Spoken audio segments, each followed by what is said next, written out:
today should be how we should deal with tomorrow. How we can create a future, how we can live together in this Uganda. And I think what I demonstrated together with Bobby Wine, we should be given a good clap.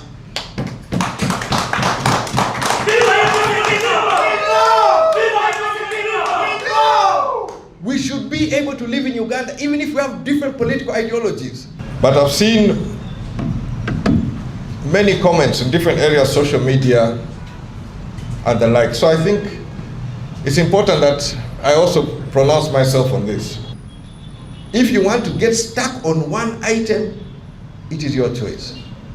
But if somebody like that says he's a supporter of Kyagulanyi, and then he wants to undermine saying that, no, Kyagulanyi should not go, you think there are no voters in Lango? There are voters in Lango. There are voters everywhere in Uganda. You cannot afford to alienate anybody. My father's enduring legacy in Buganda is not in the arguments of the past, but in the hospitals, the schools, the institutions that continue to serve the people. Nakaseke Hospital has treated generations since the late 60s.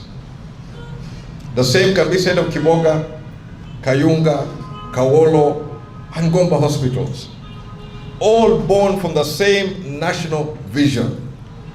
And these institutions continue to heal the citizens of Uganda.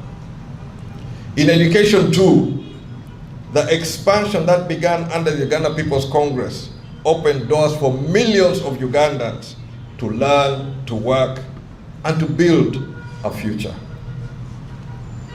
The UPC believed, and I still believe, that every life of every citizen is as precious as the privilege.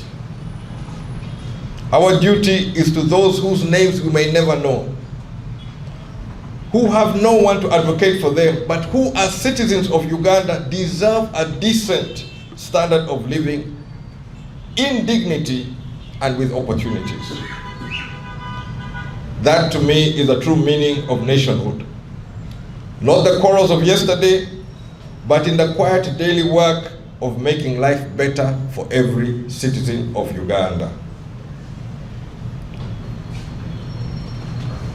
In 1980, Uganda once again stood at crossroads. The general election then offered our nation a chance to recover from years of turmoil that had scarred every family and community and every institution which served this country. My late father, Dr. Apollo Milton Obote, returned to Uganda at the end of May of 1980, barely 6 months to a general election.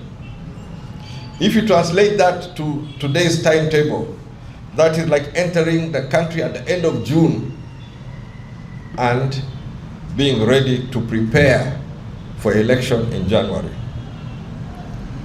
All these stories we hear about Obote manipulated, Obote was not on the ground to manipulate. Obote came to Uganda 6 months to the elections. Any politician who you have not seen on the ground for the last 2 years and is contesting an election, you know that is a joker. The ones who are serious have been on the ground, but Obote came 6 months to an election, but is being accused up to tomorrow. There was no time to manipulate the system.